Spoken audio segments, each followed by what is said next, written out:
샬롬.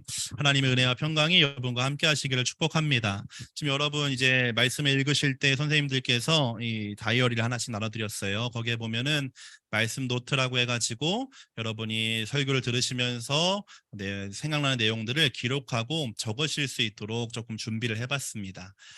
숙제처럼 생각하지 마시고 꼭 해야 되는 건 아니지만 말씀을 들을 때 조금 더 기억하기 쉽도록 여러분이 오래 기억할 수 있도록 위해서 준비한 거니까 여러분도 잘 한번 기록해 보시면 좋겠고요. 제일 윗줄에 보면 뭐라고 적혀 있죠? 제목과 말씀 이렇게 적혀 있죠. 제목을 한번 적어 보시고 오늘 말씀 제목 열매를 맺기 위해 말씀 제목도 한번 화면을 보여주실까요?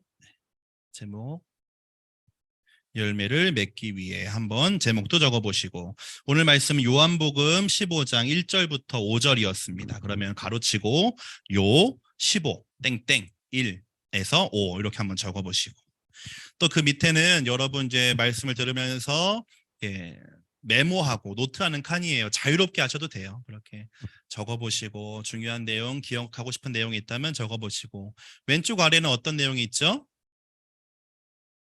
궁금해요. 왜 설교를 듣다 보니까 이런 내용이 나는 좀 궁금했다라고 하는 거 여러분 적어주시면은 제가 주중에 한번 그 내용들을 살펴보도록 할게요. 오른쪽에는 여러분이 결정하고 기도할 수 있는 기도의 제목들을 적어보시면 돼요. 설교를 들을 때 여러분 신앙생활 하실 때도 마찬가지지만 성경을 읽을 때 성경 읽기의 꽃, 설교의 꽃은 뭐냐면은 적용하는 거예요. 실천해 보는 거거든요. 근데 실천은 아주 구체적이고 사소할수록 훨씬 더 좋습니다. 예를 들면은 어느 날 목사님이 요한복음 3장 16절로 설교를 하는 거예요. 하나님이 세상을 이처럼 사랑하사라고 설교하시면서 하나님이 여러분을 사랑하신 것 같이 여러분도 여러분의 이웃을 사랑하시면 좋겠습니다라고 설교를 했어요. 그러면 우리가 적용을 보통 어떻게 적냐면 이웃을 사랑하고 싶습니다 이렇게 적는단 말이에요. 그런데 이웃을 사랑하는 게 뭐예요? 그러면 이웃을 사랑한다는 건 참 어려워요. 굉장히 많은 범위의 표현과 적용되기 때문에 그러면은 우리가 할 수 있게끔 더 작게 사소하게 간단하게 줄여보는 거예요. 예를 들면 동생과 형제 자매가 있는 사람이 있다면은 내가 오늘 가능할지 모르겠지만 내가 오늘 누나에게 오빠에게 사랑한다고 말해보겠다. 뭐 이게 영 어렵죠. 뭐 하지만 어쨌든 예를 들면 그런 거라는 거예요. 내가 하나님이 이 아름다운 세상 우리에게 주셨는데 내가 아름다운 세상을 갖고 보겠다라고 했을 때는 지구를 지키겠다가 아니라 쓰레기를 버리지 않겠다. 쓰레기를 주워 보겠다. 재활용을 잘 분리수거를 해보겠다처럼 우리가 생각할 수 있고 할 수 있는 아주 사소하고 간단한 내용을 오른쪽 아래에 기록해 주시면 좋을 것 같습니다. 네, 이제 그럼 한번 말씀을 이제 나눠보도록 하겠습니다. 새 학기가 시작됐습니다. 오늘 또 비가 오는데도 여러분 잘 오셨어요. 오늘 여러분에게 하나님이 꼭 필요한 말씀을 주시고 또 여러분 지금 잘하고 계신 것처럼 들은 말씀을 한 주 동안 기억하면서 지키시고 실천해 주시면 좋을 것 같습니다. 우리 지난주에 나눈 말씀 한번 기억해 볼까요? 지난주에는 어떤 말씀을 우리 함께 나눴을까요? 씨앗에 대한 말씀을 나눴던 것 같아요. 씨를 뿌리는 사람이 씨를 뿌리러 나가서 씨를 뿌렸습니다. 뿌렸는데 이 씨는 신기하게도 4가지 종류의 땅에 동시에 뿌려지게 되었어요. 우리가 생각할 때 한국의 이 농사 방법, 파종 방법은 이 밭을 이미 다 가꿔 놓은 다음에 거기에 씨앗을 심기 때문에 어떻게 한 사람이 뿌린 씨앗이 4종류의 땅에 떨어졌을까 생각할 수가 있지만 이스라엘의 파종 방법은 우리와 다르기 때문에 가능한 일이었어요. 이스라엘은 바람의 씨앗을 날려서 씨앗을 떨어뜨린 다음에 혹은 나귀에다가 씨앗이 들어있는 포대를 이렇게 얹혀놓고 구멍을 뚫어서 나귀가 가는 대로 씨앗이 잘 뿌려지게 한 다음에 그 땅을 경작하는 것이 이스라엘의 방법이었거든요. 그래서 예수님이 비유를 말씀하실 때처럼 한 사람이 뿌린 씨앗이 4종류의 땅에 떨어지는 것이 가능했다라고 하는 거예요. 길에 떨어진 씨앗이 있었습니다. 이 길에 떨어진 씨앗은 길은 사람이 많이 다녀서 딱딱하게 다져진 땅이잖아요. 씨앗이 땅에 이렇게 심어지지 못하고 표면 위에 있는 거예요. 그러면은 새가 와서 씨앗을 먹게 되는 거죠.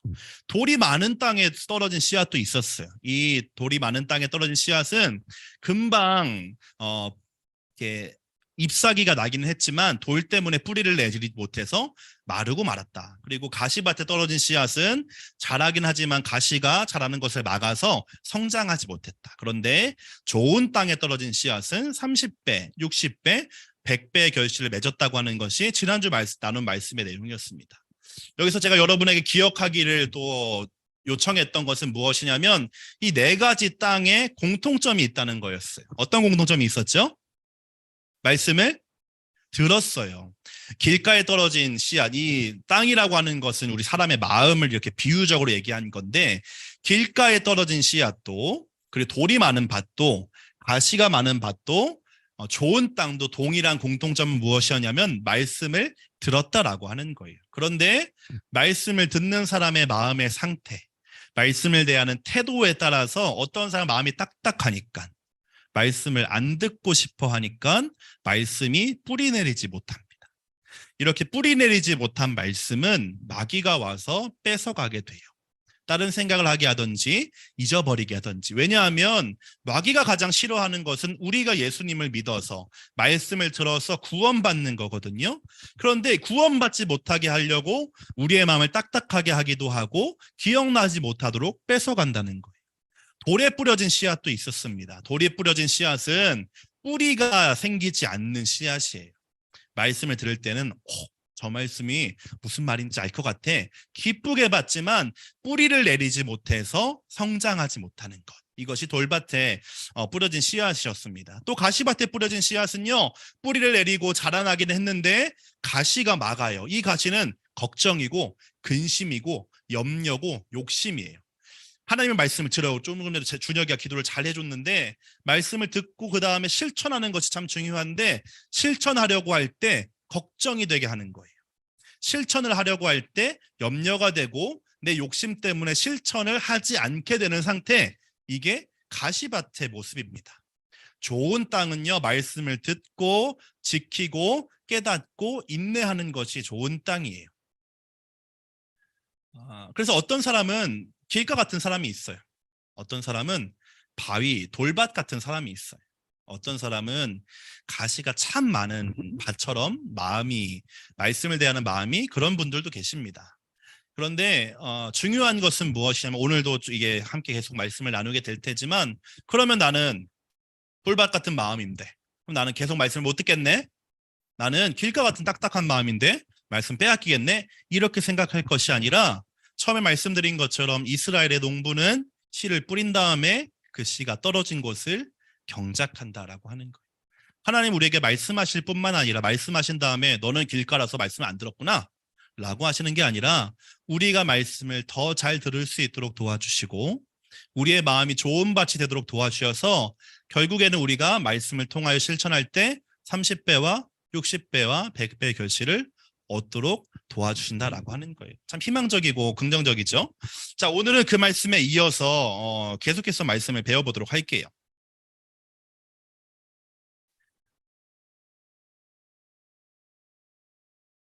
여러분 요즘에 이번 주에 특히 넷플릭스에서 화제의 다큐멘터리가 하나가 좀 이제 오픈이 됐죠.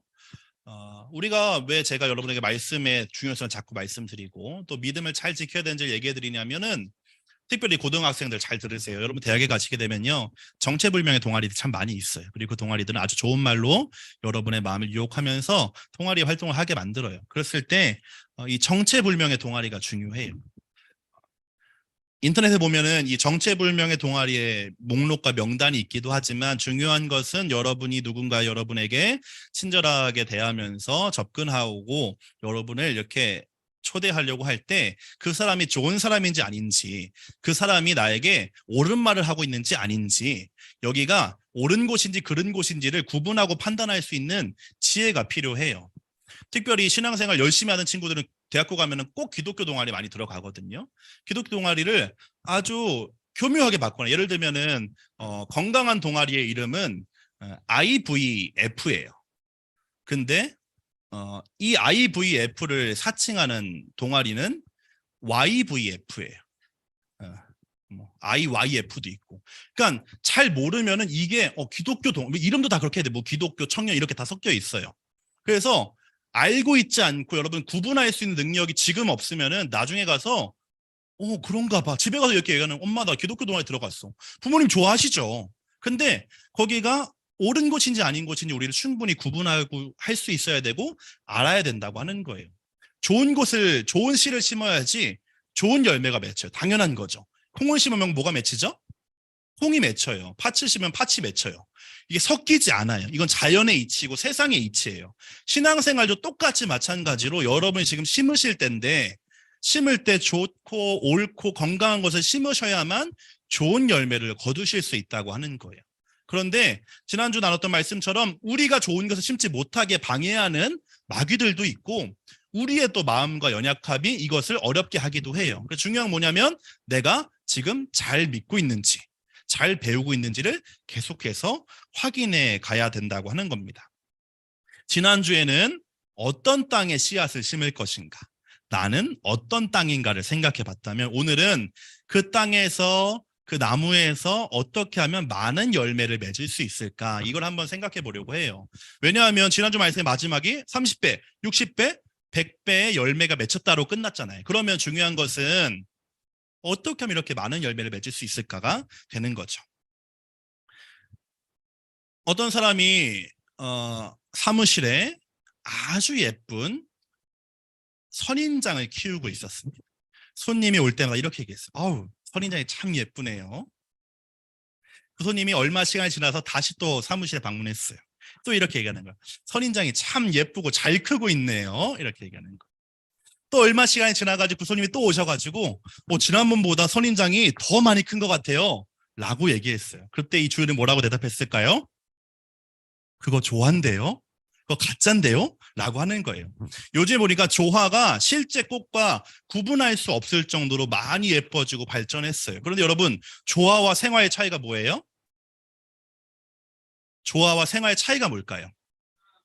살아있느냐? 아닌가? 조금 더 우리가 생각을 발전해 본다면 조화와 생화의 차이는 성장하느냐, 열매를 맺느냐가 되는 거예요. 잘하는 것처럼 보이지만 조화해서 잘할 수 없는 건데 잘한다고 생각할 수가 있어요. 지금은 잘 자라지 않아서 이게 생화가 아니었나? 라고 생각을 했는데 아주 조금씩 자라는 나무들도 있어요.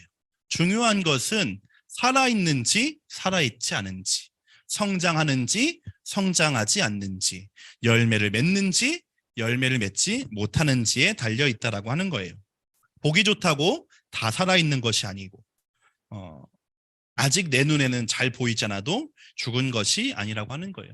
우리는 생각해 봐야 하죠. 여러분이 벌써 교회를 다니시고 신앙생활한 지가 15년 전후에 아주 오랫동안 교회를 다니고 예수를 믿어온 신앙의 베테랑들이에요. 지금은 이제 그 이론이 꼭 맞지 않다라고 하지만 1만 시간의 법칙도 보통은 10년 정도를 기준으로 삼는데 여러분 벌써 15년 정도를 신앙생활 하고 계시단 말이에요. 그랬을 때 스스로도 한번 생각해 봐야 되는 거예요.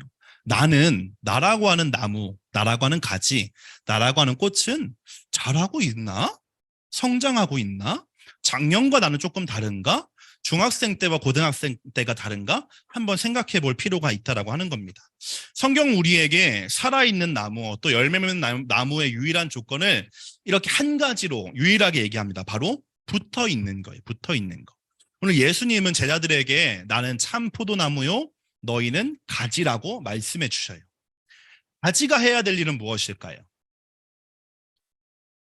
우리가 가지잖아요. 우리 가지. 열매 맺는 것도 중요하죠.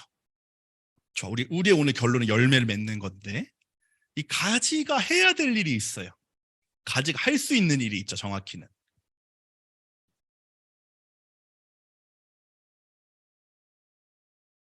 한번 2절을 우리가 다시 한번 성경에서 답을 찾아볼까요? 15장 2절이에요. 2절을 함께 읽어보겠습니다. 시작. 무릇 내게 붙어 있어 열매를 맺지 아니하는 가지는 아버지께서 그것을 제거해 버리시고 무릇 열매를 맺는 가지는 더 열매를 맺게 하려 하여 그것을 깨끗하게 하시느니라. 가지가 해야 되는 일, 가지가 할 수 있는 일이 한 가지가 있죠. 뭐죠? 아니에요. 오늘 이게 되게 중요합니다, 여러분. 아주 좋은 대답이었어요. 중요한 지점이에요. 가지가 해야 할 일, 할 수 있는 일은 뭘까요?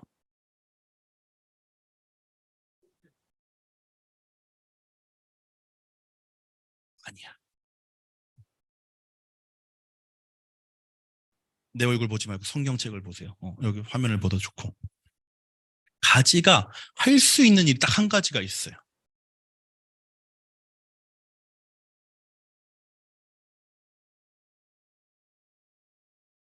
뭘까요?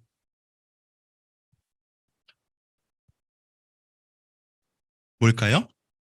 나무에 어떻게 돼 있는 거? 붙어 있는 거. 가지의 역할, 가지가 할 수 있는 한 가지는 뭐냐면 나무에 붙어 있는 거예요. 성경을 보니까 그렇게 붙어 있는 나무를 깨끗하게 하는 것은 아버지의 역할이에요. 하나님의 역할이에요. 하나님이 깨끗하게 해주시는 거죠. 열매를 맺는 것도 나무에 붙어 있는 가지가 자신의 노력으로 열매를 맺는 것이 아니라 가지는 나무에 붙어 있기만 한다면 이 가지에서 꽃이 피기도 하고 잎사귀가 자라기도 하고 열매를 맺게 되는 거죠. 가지의 노력과 가지의 능력과는 아무 상관이 없다고 하는 거예요. 특별히 지금 이스라엘 문화에서는 이 접붙임을 한다라고 하는 농법이 있었어요. 이 말은 뭐냐면 참 감람나무, 이게 좋은 열매를 많이 맺는 나무 가지에 좋지 않은 열매를 맺는 가지를 잘라서 붙이면 어떻게 되냐면, 나는 원래 좋지 않은 열매를 맺던 가지잖아요. 열매를 못 맺던 가지인데 열매를 잘 맺는 나무에 이렇게 접붙여서 꽂아주면은 이 가지에서 어느 순간 열매가 맺히기 시작해. 반대로 열매를 잘 맺던 나뭇가지가 있어요. 이 나뭇가지를 열매 맺지 못하는 나무에다가 탁 꽂아놓게 되면 어떻게 될까요? 열매가 맺혀요, 안 맺혀요? 안 맺히게 되는 거예요. 마찬가지예요. 열매를 맺는 것은 가지의 능력이나 가지의 역할이 아니라 나무의 역할이고 나무의 능력이라고 하는 거예요. 그런데 우리 15장 1절을 보니까 이 나무의 정체가 누구예요? 예수님이. 예수님이 나를 스스로를 나는 참 포도나무야. 나는 좋은 열매를 많이 맺는 나무야. 그런데 너희는 그 나무에 붙어 있는 뭐예요? 가지라고 하는 거예요. 가지가 해야 될 일은 단 한 가지야. 나무에 어떻게 돼 있는 거? 붙어 있는 거. 붙어 있기만 하면 아버지가 깨끗하게 해주시고 아버지가 열매를 많이 맺을 수 있도록 도와주신다라고 하는 겁니다. 가지가 많은 열매를 맺기 위해서 해야 할 일은 단 한 가지, 붙어 있기만 하는 것이라고 하는 거예요. 그렇게만 한다면 우리의 삶에, 여러분의 삶에, 정현수 가지, 또 여러분의 가지에 하나님이 열매를 맺을 수 있도록 도와주신다라고 하는 거죠. 그러면 우리는 이제 조금 더 한 걸음 나아가야 되겠죠. 어떻게 하면 붙어 있을 수 있을까? 그렇잖아요. 하나님 보이지 않잖아요. 붙어 있는다는 생각과 느낌은 가질 수 있지만 내가 지금 붙어 있는지 아닌지를 확인할 방법이 필요하잖아요. 그래야지 우리가 붙어 있어서 하나님 기뻐하실 열매를 맺죠. 어떻게 하면 우리는 예수님 나무에 붙어 있을 수 있을까? 한번 얘기를 해볼까요? 여러분이 생각하는, 여러분이 상상하실 수 있는 거 안에서 한번 생각을 해보세요. 말하기 어려운 친구는 한번 적어보세요. 적용 칸에. 나는 예수님 나무에 붙어 있기 위해서 이걸 할 수 있을 것 같아요. 난 예수님 나무에 붙어 있기 위해서 요거를 해보도록 할게요.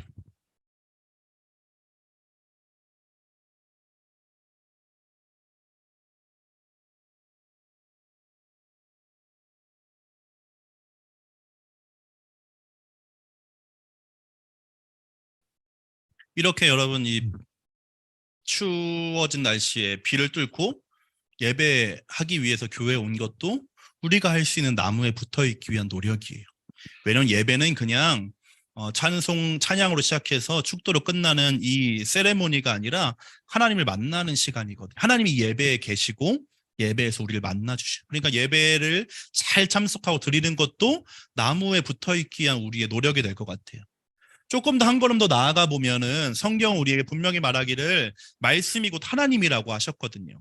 그러니까 하나님을 알고 만나기 위해서 우리가 해야 될 일 뭐냐면 말씀에 대한 관심을 가지는 거예요. 그러니까 잠언을 읽기 시작한 것도 그 작은 발걸음 중에 하나이고, 여러분이 일주일 지나면서 목사님의 말씀을 생각해 보는 것도 작은 노력이고, 제가 토요일마다 이렇게 그 지난주 말씀 요약해서 올려드리는 것도 한번 당연히 잊어버렸을 거니까 나도 까먹잖아요. 그러니까 다시 한번 생각해 보자고 하는 이 접촉을 자꾸 만들어 드리는 거예요. 뭐 요즘에는 이것도 벌써 유행이 지난 홍대 가는 길이 어디에 이렇게 물으면 뭐라 그런다고요? 그런다면서요? 그러니까 다 이제 하이보인지 뭔지 뭔보인지 막 듣잖아요. 그리고 뭐 디톤지 오톤지 막 듣잖아요. 그게 그 듣는 것도 중요한데 한번 찬송가도 한번 들어보는 거, 찬양도 한번 들어보는 거예요. 그러니까 우리가 할 수 있는 작은 노력들이 있어요. 하나님한테 붙어 있는 것이 거창한 것이 아니라 대단한 것이 아니라 그래서 저는 오늘 지금 당장 내일 튀르키예로 가가지고 이런 게 아니라 이 말이에요. 우리가 할 수 있는 작은 일들이 있어요. 그 일들을 통해서 우리는 하나님을 알게 되고 하나님을 느끼게 되고 만나게 되고 오늘 성경의 표현에 따르면은 하나님께 붙어 있을 수 있다라고 하는 겁니다. 오늘 마지막 말씀 15장 5절 말씀을 다 같이 읽어보겠습니다. 15장 5절 시작. 나는 포도나무요 너희는 가지라. 그가 내 안에 내가 그 안에 거하면 사람이 열매를 많이 맺나니 나를 떠나서는 너희가 아무것도 할 수 없습니다. 나무에 붙어있던 나무 가지를 톡 잘라서 이렇게 두면은 그 나뭇가지는 죽은 나뭇가지인가요? 살아있는 나뭇가지인가요? 다시 한번. 나무에 붙어있던 가지를 하나를 톡 잘랐어요. 그 가지는 죽은 나뭇가지예요? 살아있는 나뭇가지예요? 죽은 나뭇가지라고 하기에는 아직까지 잎사귀도 달려있고 초록색인데 죽은 나뭇가지예요? 살아있는 나뭇가지예요? 죽은 나뭇가지예요? 여러분은 어떻게 생각하세요? 죽은 나뭇가지 오른발, 살아있는 나뭇가지 왼발. 그죠. 살아있는 것처럼 보이지만 나무에서 떨어진 그 나뭇가지는 죽어가는 나뭇가지, 죽은 나뭇가지와 똑같아요. 마찬가지로 우리가 말씀을 들을 때 또 여러분이 또 은혜가 있을 때 하나님께 붙어 있기 위한 노력을 할 수 있지만 계속해서 붙어 있으려고 노력하지 않으면 우리는 나무에서 떨어져 나가게 되고 잠깐 떨어져 있을 때는 죽었다는 느낌도 생각도 안 들게 되지만 점점 말라갈 수밖에 없다고 하는 거예요. 그래서 예수님께서는 이 포도나무 가지에 대한 이야기를 마무리하면서 너희가 내 안에 내가 너희 안에 거해야 된다고 하는 말씀을 우리에게 주신 겁니다. 중고등부 친구 여러분, 우리 참 중요한 시간을 지나가고 있어요. 특별히 고등학생들에게는 단순히 이 학업과 또 입시가 중요한 것이 아니라 점점 여러분이 성인으로 향해 가면서 결정하고 선택할 수 있는 날들이 다가오고 있습니다. 그때 우리는 무엇을 기준으로 선택할 것인가? 라고 했을 때 우리 함께하는 이 중고등부의 시간을 통하여서 여러분이 하나님의 말씀을 기준으로 선택할 수 있기를 축복하고 하나님 기뻐하시는 여러분, 하나님을 통하여서 많은 열매를 맺게 되는 여러분 되기를 축복합니다. 그래서 여러분의 삶이 말라가는 나뭇가지의 삶이 아니라 시냇가에 심어진 나무처럼 늘 푸른 나무, 열매를 많이 맺는 나무, 그런 여러분들이 되기를 축복하고 또한 기도합니다. 오늘 말씀을 기억하면서 함께 기도하기를 원합니다. 기도할 때 하나님 포도나무이시며 저희를 가지라고 말씀해 주셨는데 내가 하나님께 잘 붙어 있을 수 있도록 도와주세요. 내가 할 수 있는 일에 최선을 다하고 내가 할 수 있는 방법들을 찾되 언제나 나를 나무에 붙어 있게 하시는 분은 하나님이라는 사실을 기억하게 도와주세요. 떨어져 있으면 죽어갈 수밖에 없습니다. 하나님께 붙어 있어야 함을 기억하여서 우리의 삶이 늘 푸른 나무, 시냇가에 심어진 나무처럼 때에 따라 열매를 맺는 나무가 될 수 있게 해달라고 여러분 이 시간 말씀을 기억하면서 함께 기도하겠습니다. 하나님 아버지 감사합니다. 우리들에게 예배할 수 있는 특권을 허락해 주시고 말씀을 나누게 하시니 감사드립니다. 오늘 들은 말씀이 기억되고 깨달아지기를 소망합니다. 부족하게 전하였지만 우리 듣는 학생들에게는 참 깊이 이해되고 깨달아지기를 소망합니다. 그래서 우리 말씀을 기억하며 또 한 주일을 살아갈 때에 하나님 말씀이 내 안에 거하고 내가 하나님 안에 거할 수 있는 은혜를 허락하여 주시고 노력하고 힘을 내어서 성경 한 장을 읽어보고 잠시 기도하고 또 찬양을 듣고 하는 우리의 노력을 통하여서 예수님 안에 거하고 예수님 나무에 잘 붙어 있을 수 있도록 도와주시옵소서. 그리하여서 우리의 삶은 말라가고 죽어가는 나뭇가지의 삶이 아니라 하나님 안에 거함으로 살아있고 열매 맺는 풍성한 나무의 삶을 살 수 있게 할 수 있도록 도와주시고 인도하여 주옵소서. 하나님 감사합니다. 오늘도 우리에게 예배할 수 있는 은혜와 특권을 주시고 함께 말씀을 배우고 나눌 수 있도록 해주셔서 감사드립니다. 부족하게 말씀을 전하였지만 우리 학생들은 잘 이해하고 깨달을 수 있게 도와주시고 그렇게 깨달은 말씀은 마음에 새기고 머릿속에 기억하여서 일주일 동안 실천하고 기억할 수 있도록 도와주시옵소서. 나무에 붙어있는 가지는 살아있는 가지, 푸른 잎사귀가 맺히는 가지, 열매를 많이 맺는 가지입니다. 우리 모든 학생들과 또한 선생님들의 삶이 하나님 안에 거할 수 있는 복된 삶이 되게 도와주셔서 하나님과 동행하고 함께함으로 영광과 기쁨이 되어질 수 있도록 도와주옵소서. 예수님 이름으로 기도드립니다.